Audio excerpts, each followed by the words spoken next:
All right, hello everybody. Welcome to our next lesson in our unit, the Age of Imperialism. This lesson is the geopolitical game. So our objectives and standards are to examine the decline of the Ottoman Empire and identify geopolitics. Take a moment here to read over the standards, if you would, please.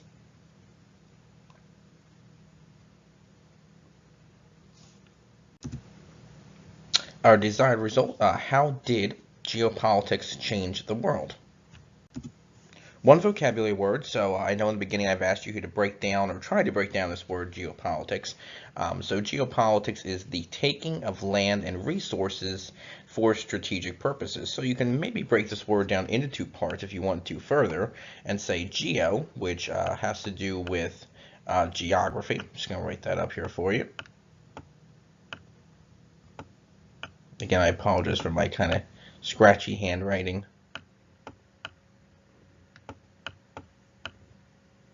Again, you may have already figured this out for yourself, but just in case you want to have it.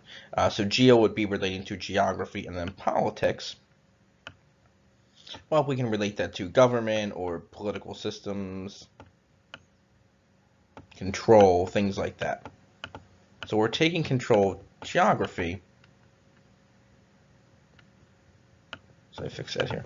Taking control of geography in terms of politics and political control for different resources and things like that. Again, just a different way to think about this word, and it also applies to what we're going to be talking about in this lesson as well. So the collapse of the Ottoman Empire. We talked about the Ottoman Empire. Some of you were here. We talked about the Ottoman Empire back in the fall, talking about how powerful and strong the Ottoman Empire had become. Remember, it was pretty much a very powerful empire and one of the strongest organizations on the planet. But the once powerful empire began to decline due to weak sultans, which we did talk about in the fall. If you can remember back to, there was some inner fighting and conflicts with the government and people in the government not getting along. So it begins to weaken the Ottoman Empire. If you look at this top map here, you'll see this is the Ottoman Empire around 1812. You can see the green, how big the Ottoman Empire was, taking up a good portion of Africa here, a good portion of the Middle East here, and even some of Europe. They was in control of Greece and some other regions. So the Ottoman Empire had a pretty good span. Like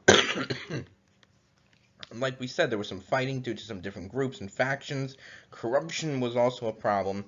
And the territories of the Ottoman Empire are going to become independent. If you remember back to nationalism, we talked about how Greece is going to fight for independence from the Ottoman Empire and succeed in doing so. So about 101 years later, if we look at this map, we can see in 1913 how small the Ottoman Empire has shrunken down to. You can see that it's lost a lot of part of Africa, mainly because, again, many European nations were taking control of Africa. Most of its control in Europe is gone, so it's really only limited to the Middle East. So we can see that the Ottoman Empire, again, is really struggling.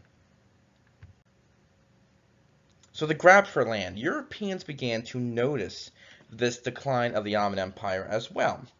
Now again, geopolitics is the taking of land for strategic or resource purposes. Could be for coal or iron to run factories and machines, or it could be for military purposes, such as maybe they want a part of the world because they want to put a naval base there. That way they can trade or expand their power in the region. So it could be a couple of things. It could be for, like we said, coal or other natural resources, or it could be for naval purposes.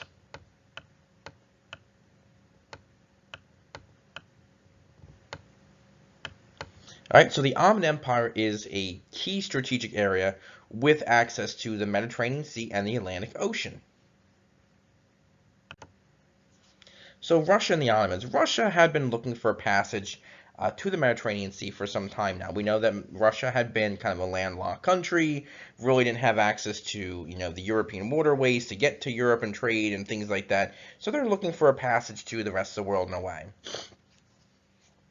Russia had tried to form an alliance with the Ottomans, but it never seemed to work. Finally, in 1853, Russia is going to go to war with the Ottoman Empire over territory on the Black Sea. So this is going to become known as the Crimean War. The war was named this for the peninsula on the Black Sea where most of the fighting took place. So this was on the Crimean Peninsula, on the Mediterranean Sea, where we said, or on the Black Sea, I'm sorry, where most of the fighting will take place. Now, the British and the French are actually going to come to the aid of the Ottoman Empire to prevent Russia from controlling the area. Now, the Russians did lose the war, but the Ottoman Empire also continued to weaken and lose land as well. In this picture here of this depiction, on the right-hand side you can see the British over here, and on the left-hand side would be the Russians. So this is just to show you what some of the fighting was like in the Crimean War. If you've ever heard of the nurse, maybe you've heard of the name before, Florence Nightingale, a very famous nurse, and she became very famous during the Crimean War for her service of taking care of these soldiers and also beginning to try and establish the world's first Red Cross. So this is when Florence Nightingale begins to come about.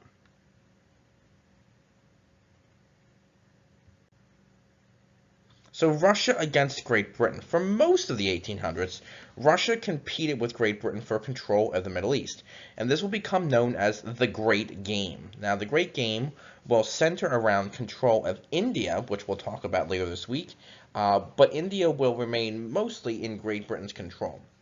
Now, Russia will gain control of Afghanistan when the British left in 1881, but again, the British will keep control of India, which was very valuable to them. Again, we'll talk about that later on this week as well. All right, so our closure, think about how did geopolitics change the world? What were people looking for in terms of geopolitics? What was their objective?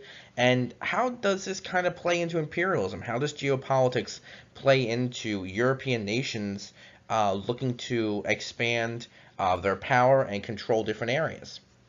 All right, so I hope you have a good rest of your day or evening. Let me know if you have any questions, and I'll hopefully talk to you soon.